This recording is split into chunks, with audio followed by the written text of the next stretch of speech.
Shalom à tous, shalom peuple de Dieu, shalom à tous ceux qui me suivent.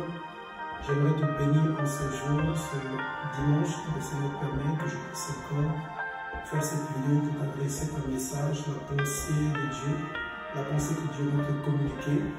Et ce jour agréable, là où l'Éternel veut que tu saisisses vraiment, cette pensée sera très utile pour ton avancée, tes percées.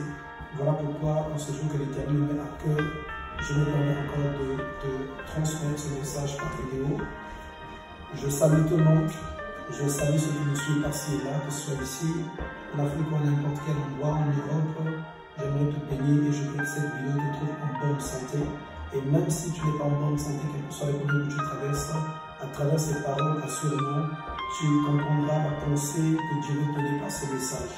Donc, pour ce message, j'ai simplement deux versets que je voudrais partager avec toi, deux versets que je voudrais que tu prennes à cœur. Donc, un se trouve dans le livre de Jérémie, Jérémie 29, au verset 11. Donc, Jérémie que tu trouves après Isaïe. Jérémie que tu trouves après Isaïe. Je vais lire rapidement ce verset de Jérémie.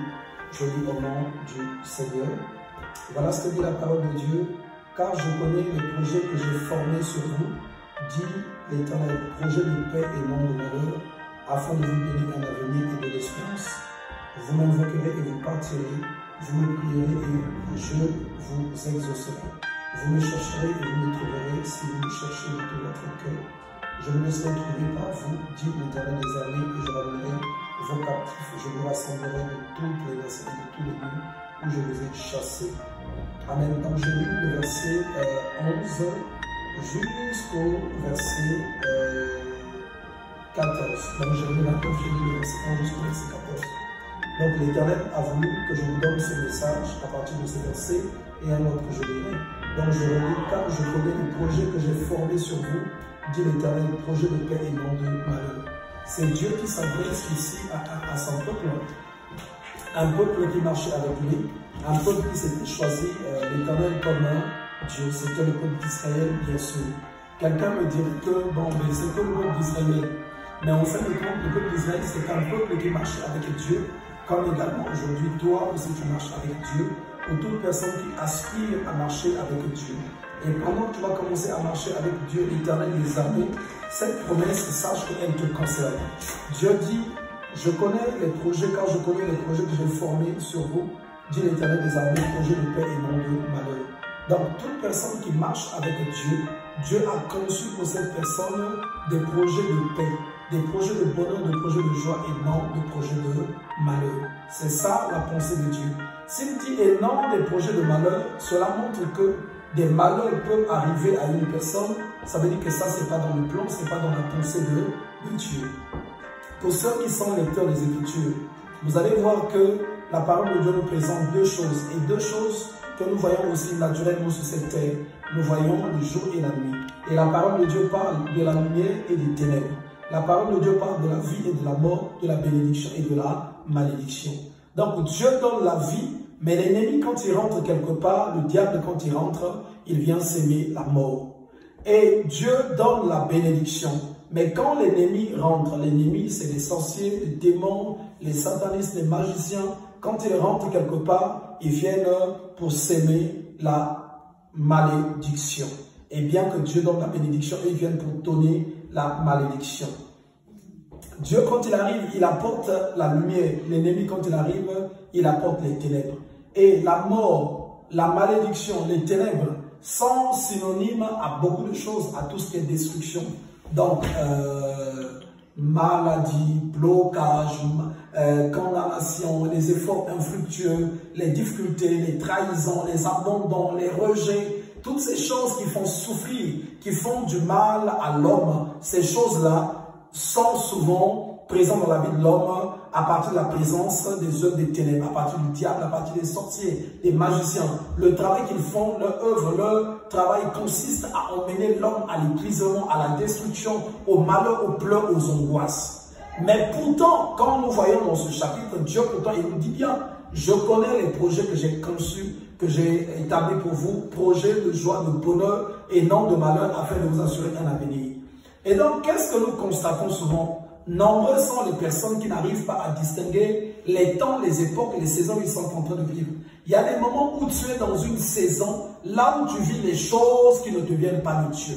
Là où tu vis des situations qui ne te viennent pas de Dieu. Parce que ce qui te vient de Dieu est source, synonyme d'apporter la paix. Ça vient pour t'apporter la paix. Ça vient pour t'apporter la joie. Ça vient pour t'apporter la tranquillité. Et nombreux sont ceux qui consomment ces choses en disant « Ah ben c'est la volonté de Dieu, ah ben c'est la volonté de Dieu ». Dans ce message, j'aimerais te dire qu'il y a des choses qui ne sont pas de la volonté de Dieu. Il y a des choses que nous ne devons pas accepter. Il y a des situations que nous ne devons pas consommer. Voilà pourquoi, dès que ces situations se présentent, nous devons nous lever. Nous devons ou soit nous mettre à genoux, la main levée dans la prière, en commençant à contester, à repousser, à rejeter ces situations, à rejeter ces problèmes qui ne viennent pas de Dieu. Puisque Dieu dit, je connais les projets que j'ai conçus pour toi, projets de bonheur, de joie et non de malheur. Et donc, quand le malheur viendrait, sache que cela ne vient pas de lui. Voilà pourquoi dans le livre d'Ésaïe 54, la parole de Dieu dit ceci. Quand l'on formera des projets de malheur, sache que cela ne vient pas de moi. Dieu lui-même l'a bien dit. Je vais lire ce verset dans Ésaïe 54. Ésaïe 54, voilà ce que dit la parole de Dieu au verset. Je vais voir.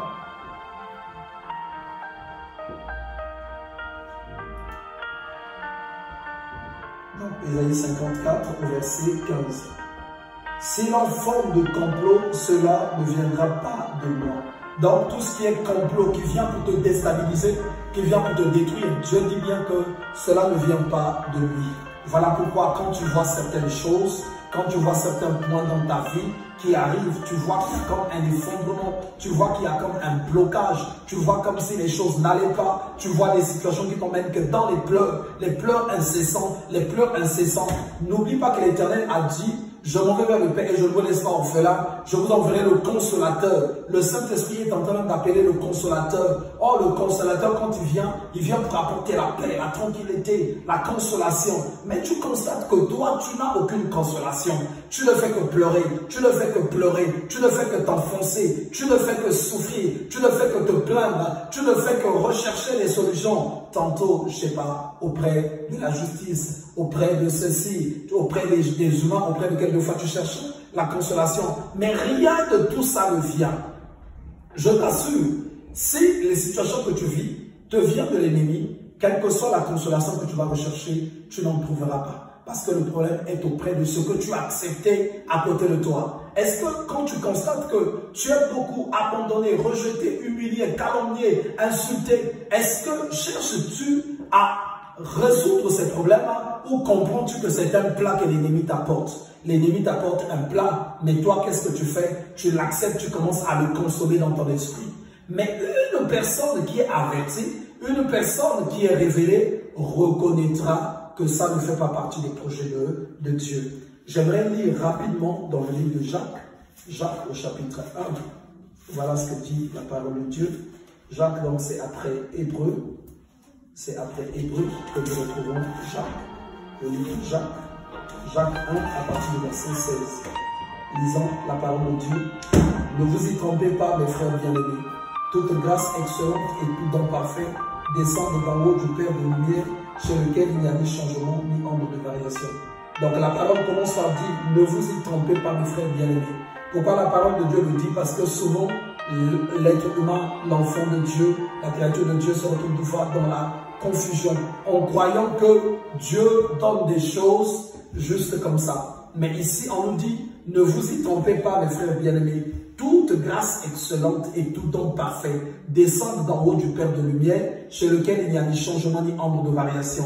D'autres versions, par exemple, la version Semeur dirait de ne pas se tromper, tout cadeau de valeur descend d'en haut du Père de lumière. Donc, nous, les enfants de Dieu, ce que Dieu a dans son plan, dans sa pensée, c'est de nous donner des choses merveilleuses. Ça veut dire la paix dans ton foyer, la paix dans ta maison, le progrès, les percées au niveau de tes enfants, que tout ce que tu touches soit béni, que tu vives heureux, que tu bénéficies de ta part, que Dieu te donne sur cette terre. Mais quand, quelque part, tu constates que tu as en face de toi des choses qui ne font pas partie du plan de Dieu, qui ne font pas partie de la pensée que Dieu veut te donner, te communiquer. Ça ne fait pas partie des cadeaux de Dieu. Tu remarques que tu n'as pas de paix, tu n'as pas de tranquillité, tu n'as pas de ceci. C'est quelque chose qui t'est servi, mais pas par Dieu. Ça, c'est le diable qui vient te servir cela. Et c'est à toi de discerner. C'est à toi de dire que non, je ne consommerai pas cette chose. À ce moment-là, tu te mets à genoux, tu commences à prier. Tu as une bonne raison à ce moment-là de crier vers le Seigneur en lui disant, Seigneur, cela ne vient pas de toi, je ne le prendrai pas. Moi, je vais prendre ce qui vient de toi. Je vais prendre ce qui vient de toi. Je vais prendre ce qui vient de toi, ce qui me donnera la paix, ce qui m'accordera le salut, ce qui m'apportera la tranquillité. À ce moment-là, tu te mets en prière. Tu commences à prier, à prier, à prier, à jeûner. Donc, tu rejettes ça. Voilà pourquoi en ce jour, je vais t'inviter toi auprès duquel ce message arrive. Moi, je ne sais pas pourquoi ce message arrive jusqu'à toi. Mais l'Éternel, notre Dieu, sait pourquoi ce message arrive jusqu'à toi. Assurément, tu es en train de pleurer. Tu vois des situations qui sont incessantes. Tu n'as pas de paix. Tu n'as pas de tranquillité. Tu as reçu des choses de fois dans ton foyer. Ton foyer a changé de forme. Ton foyer est dans une position là où il y a maintenant le trouble, là où il y a maintenant le scandale, là où il y a maintenant l'angoisse, là où il y a maintenant des disputes incessantes, là où il y a maintenant des bagarres. Tout va dans tous les sens. Je ne sais pas à partir de là, est-ce que tu as pris le temps de regarder, de discerner, de voir vraiment tranquillement si cela peut être un cadeau qui te vient de Dieu. Est-ce que Dieu peut te faire un cadeau comme ça? Non. L'Éternel ne peut pas te faire un cadeau comme ça parce que cela n'est pas un cadeau excellent, cela n'est pas un don parfait. Nous avons dit que toute grâce excellente et tout don parfait descend d'en haut du Père de lumière chez lequel il n'y a ni ombre de variation ni changement. Alors, à ce moment, qu'est-ce que tu fais? Tu te mets à genoux, avec décision, avec détermination et tu commences à dire, cela n'est pas un plat qui me vient de mon Père, cela n'est pas un plat qui me vient de mon Père, cela n'est pas un plat qui me vient de mon Père, cela n'est pas un plat qui me vient de mon Père, je ne le mangerai pas, je le repousse, je le repousse, je le repousse. Prends du temps, bien-aimé, mets-toi dans la prière, apprends à discerner. Vous savez ce que tu vis aujourd'hui et comment tu prends tes décisions en face de ce qui se présente auprès de toi, c'est ce qui déterminera ton futur, ton avenir. Si tu acceptes ces choses-là, sache que ça prendra racine et l'amertume, les difficultés, les problèmes compliqués te mettront à terre à l'avenir. Mais celui qui a compris, qui a pris une résolution de dire que je vais prier, je vais prier. Vous savez, quand Jésus dit le royaume des cieux, c'est pour les petits-enfants. Mais il ne parlait pas vraiment des petits-enfants, à ceux qui prennent l'attitude des enfants. Vous savez, un enfant demande, il ne se fatigue pas. Il demande, il demande, il demande, il demande, il demande. Nous aussi, nous devons revêtir la même attitude auprès du Père. Nous devions demander parce que nous avons besoin de manger des bonnes choses. Nous devions demander parce que nous devions consommer ce qui vient de notre Père. Vous savez, un enfant ne va pas avec n'importe qui. Un enfant a des réserves. Un enfant, quand il voit un étranger, vous voyez qu'il commence maintenant à se poser des questions. Un enfant est méfiant. Il ne prend pas ce qui vient de tout le monde. Il prend ce qui vient de ses parents. Il reçoit le biberon, le lait qui lui vient de ses parents. Voilà pourquoi un enfant, quand il prend le lait maternel, quand il commence à téter, il regarde toujours le visage de sa mère, Quand son père lui donne, il regarde, il regarde, il regarde. Il comprend ce qui lui vient de son père et ce qui lui vient de sa mère. Et toi aussi, tu dois comprendre, tu dois discerner qu'est-ce qui te vient du père, qu'est-ce qui te vient du père. Tu dois savoir, le père ne peut pas te servir un serpent, le père ne peut pas te servir de l'absinthe, le père ne peut pas te servir du poison, le père ne peut pas te servir ce qui vient te détruire, le père ne peut pas te servir ce qui vient pour te ruiner, ce qui vient pour te mettre à terre. Quand tu vois ces choses, lève-toi et commence à rejeter. Lève-toi, commence à contester. L'état où je suis, c'est pas le bon état. Il faut que cet état s'éloigne. Je dois être dans l'état que Dieu veut que je sois. C'est ça que tu dois demander. C'est ça que tu dois réclamer. C'est ça que tu dois revendiquer. Tu dois reconnaître la nourriture qui te vient du Père. Tu dois reconnaître le plat qui te vient du Père. La chose qui ne te vient pas du Père, tu ne dois pas l'accepter. Tu ne dois pas l'accepter. Jésus dit, je vous ai laissé ma paix. Il veut que nous soyons en paix. Alors toi qui m'écoutes, je ne sais pas quelles sont les situations qui sont en train de t'essouffler. Quelles sont les situations qui sont en train de te faire pleurer, qui sont en train de te faire mal. Tu n'as pas à baisser les bras, mais tu dois prendre conscience. Tu dois réfléchir, tu dois méditer d'où vient ce plat. Est-ce qu'il vient de Dieu ou il vient du monde des ténèbres? Est-ce qu'il vient de Dieu ou bien il vient du destructeur? Est-ce qu'il vient de Dieu ou il vient de ceux qui veulent te mettre à terre? Quand tu réalises que cela ne vient pas du Père, le Père ne peut pas te faire pleurer. Le Père ne peut pas te faire mal. Le Père, il est là pour te faire du bien. Voilà pourquoi il dit, venez à moi vous tous qui êtes chargés, je vous donnerai du repos.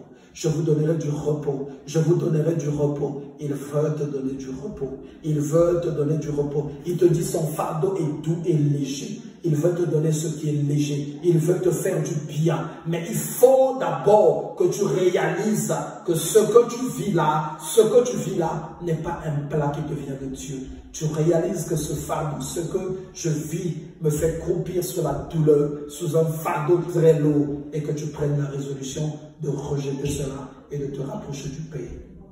Je te bénis, toi qui as écouté ce message. Je prie que l'Éternel puisse disposer ton cœur à ce que tu puisses avoir le discernement. Je prie également qu'en ce jour que tu as écouté cette parole, aussitôt que ta situation, ta manière de prier, ta manière d'aller dans la présence de Dieu, ta manière de recevoir certaines choses puisse changer chez toi. Je veux qu'aujourd'hui, dans ton cœur, dans ton âme, que ça change, que tu dises non, non Seigneur, non, ça ce n'est pas ma part. Tu as une part que Dieu a prévue pour toi. Tu as une part, tu as une part, tu as une part. Et je prie que tu commences à prier, que tu commences à prier, que tu commences à prier. Moi, je lève ma voix pour toi. Éternel mon Dieu, touche, visite mon frère, ma soeur qui reçoit ce message, que la grâce de Dieu le localise, la main de l'Éternel le touche, tout aveuglement soit ôté dans le nom puissant et glorieux de Jésus, et que tu réalises que la situation que tu vivais, ce n'est pas un homme qui va le changer, ce n'est pas qui que ce soit, mais c'est d'abord le Seigneur, que tu apprennes à rejeter cette position afin que tu rentres dans la position agréable de l'Éternel. Je te bénis au nom de Jésus. Ciao, ciao, que la grâce de Dieu soit votre partage. Je prie que l'Éternel vous fasse du bien à partir de ce message, que dans vos cœurs, dans vos pensées, le tout soit changé afin que vous rentrez dans la nouvelle dimension de Dieu, la dimension d'un enfant de Dieu, dans le nom de Jésus-Christ de Nazareth. Amen. Que l'Éternel vous bénisse tous.